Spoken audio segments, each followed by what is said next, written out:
आज मैं आपको बताने वाली हूँ ऐसी बेकरी स्टाइल एप्पल पाई जो बाहर से क्रिस्पी और अंदर से जूसी होगी। और सबसे अच्छी बात यह है कि घर पर बहुत आसानी से बन जाएगी। तो वीडियो एंड तक ज़रूर देखें क्योंकि मैं बताऊंगी परफेक्ट फिलिंग और क्रिस्पी क्रस्ट का सीक्रेट। अगर अभी तक आपने मेरे चैनल को सब्सक्राइब नहीं किया तो मेरे चैनल किचन विद शीरो को सब्सक्राइब कर लें और बेल आइकन के बटन पर क्लिक करें ताकि मेरी आने वाली तमाम रेसिपीज़ आपको मिल सकें।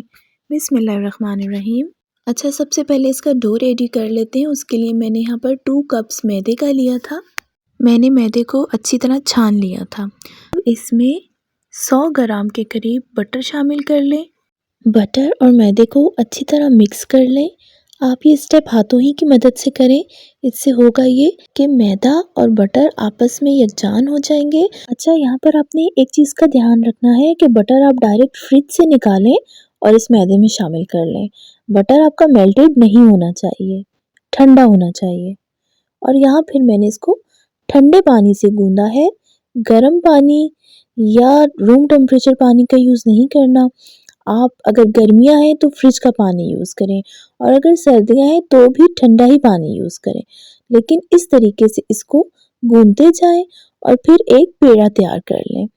यहाँ इसके मैंने कट करके 3 पेड़े बनाए थे और इनको प्लास्टिक रैपिंग में करके मैंने 10 मिनट्स के लिए फ्रीज़र में रख दिया था। अगर आपके पास टाइम ज़्यादा है तो आप इसको फ्रिज में भी रख सकते हैं, लेकिन 1 घंटे के लिए रखना पड़ेगा, इसीलिए मैंने इसको 10 मिनट्स के लिए फ्रीज़र में रखा था।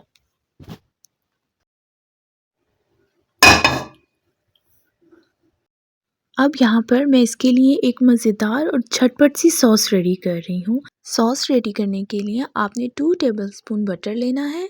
अच्छा, यहाँ पर मैं अनसॉल्टेड बटर यूज़ कर रही हूँ और आपने भी अनसॉल्टेड ही बटर यूज़ करना है क्योंकि ये स्वीट डिश है तो इसमें अनसॉल्टेड बटर जाएगा। बटर को हल्की आंच पे इस तरह से मेल्ट करते जाएं और जब बटर अच्छी तरह मेल्ट हो जाए तो हम इसमें 1.5 टेबलस्पून मैदे का डालेंगे। इसको इस तरह से मिक्स कर लेंगे। अच्छा, अब आपने इसको मिक्स करते जाना है और इसको बिल्कुल नहीं छोड़ना। इससे होगा ये कि इसमें लम्स नहीं बनेंगे। और जब लाइट ब्राउन कलर आ जाएगा और खुशबू भी आने लगेगी तब इसमें हम थोड़ा थोड़ा करके 1/2 कप के करीब पानी का डालेंगे और फिर इसमें मैंने चीनी डाली थी तकरीबन 4 चम्मच। आप चाहें तो ज़्यादा और कम कर सकते हैं, चीनी अपनी मर्ज़ी के मुताबिक डालें। अच्छा, इसके बाद मैंने यहाँ पर सिनेमन पाउडर डाला था। ये दालचीनी का पाउडर है और तकरीबन 2 चुटकियाँ आप डाल लें। और फूड कलर बिल्कुल पिंच डाला था, 1 चुटकी, जस्ट इस कलर का इसको करने के लिए। ये देख लें इस तरह का, जैसे अंडे की जर्दी का कलर होता है ना, इस टाइप का बस ये कलर हो जाएगा। ये ऑरेंज फूड कलर मैंने यहाँ पर यूज़ किया था, लेकिन फूड कलर बहुत एहतियात से आपने डालना है, 1 चुटकी से भी कम, बिल्कुल ज़रा सा। अच्छा, अब यहाँ पर ये सॉस रेडी हो गई थी मेरी और इसकी कंसिस्टेंसी देख लें। बस आपने इतना ही इसको पकाना है कि ये इतनी गाढ़ी हो जाए। अगर आपको मेरी वीडियोस पसंद आती हैं तो लाइक, शेयर और कमेंट भी ज़रूर किया करें। मैंने अपने चैनल पर और भी बहुत मज़े की रेसिपीज़ पोस्ट की हैं, तो मैं यहाँ लिंक शेयर कर दूँगी। आप आई बटन पे क्लिक करें और जाके वो रेसिपीज़ देख सकते हैं।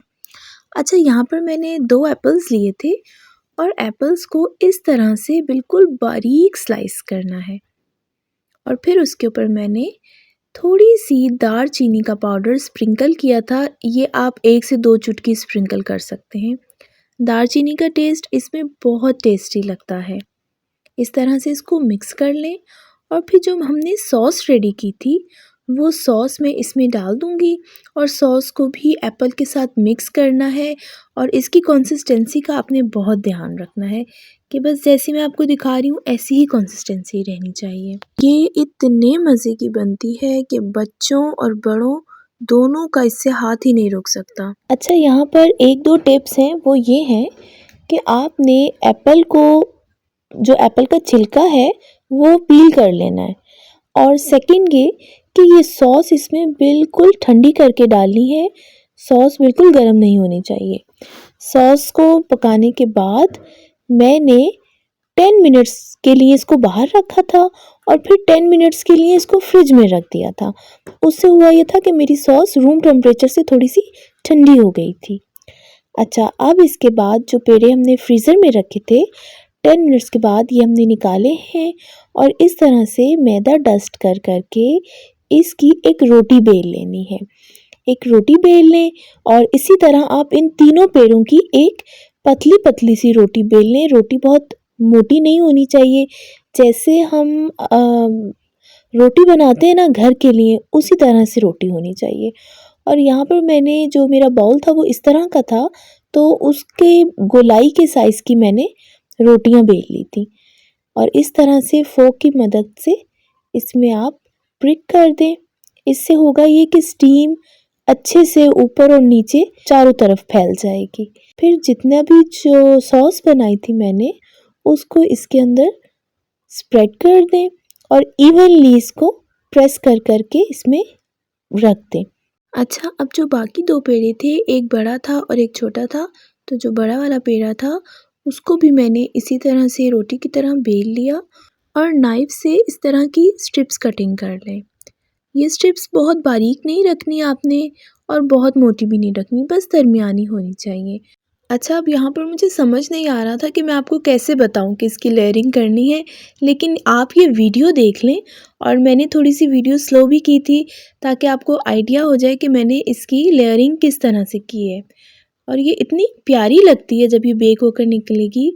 बस पहले मैंने फर्स्ट लेयर लगाई थी और फिर सेकंड लेयर लगाकर 2 स्ट्रिप्स रखकर उनको वापस पलटा और साइड पे उसकी लेयर्स लगा दी और उनको स्ट्रिप्स को वापस उसके ऊपर डाल दिया। और इसी तरह से नेक्स्ट जो साइड थी उसको भी मैंने सेम इसी मेथड से कवर कर लिया। यहाँ पर आप देख रहे हैं स्ट्रिप्स जो सबसे लंबी वाली स्ट्रिप्स होंगी ना वो आपने मिडल में रखनी है और जो छोटी वाली होंगी वो साइड्स पे जाएंगी, इस चीज़ का ध्यान रखना है। और जितना भी मैदा बाहर होगा आपके बाउल से उसको इस तरह से अंदर करके और एक प्यारी सी शेप दे दें। बस फिर यहाँ पर मैंने ओवन को प्री हीट कर लिया था 10 मिनट्स के लिए 180 डिग्री पे और उसके बाद एप्पल पाई को मैंने 35 टू 40 मिनट्स के लिए बेक किया था। अच्छा, मैंने ऊपर और नीचे दोनों रॉड्स ऑन कर दिए थे। 15 मिनट्स के बाद जब मैंने देखा तो ऊपर की क्रस्ट का कलर डार्क हो रहा था, तो फिर मैंने ऊपर का रॉड ऑफ कर दिया था और नीचे वाला रॉड ऑन कर दिया था और नीचे वाले रॉड पर फिर मज़ीद ये 20 मिनट्स के लिए बेक की थी। और इतने मज़े की खुशबू आ रही थी जब ये बेक हो रही थी, पूरे घर में एप्पल्स, सिनेमन और जो इसकी सॉस का अरोमा था वो पूरे घर में फैल गया था। और बस फिर लास्ट में मैंने इसको निकाला और फिर 1 घंटा आपको वेट करना पड़ेगा। अब यहाँ आपके सब्र का इम्तिहान है, 1 घंटे से पहले आपने इसको टच नहीं करना। 1 घंटे के बाद मैंने इसको इस तरह से कट किया और इतना क्रिस्पी साउंड इसमें से आ रहा था और इसकी सॉस जब इसमें से जूसेस निकल रहे थे तो इतने मज़े की लग रही थी और ये इतनी टेस्टी बनी थी। आपने ये रेसिपी ज़रूर ट्राई करनी है और मुझे कमेंट में बताना है कि कैसी बनी। मुझे फॉलो करते रहें। अल्लाह हाफ़िज़।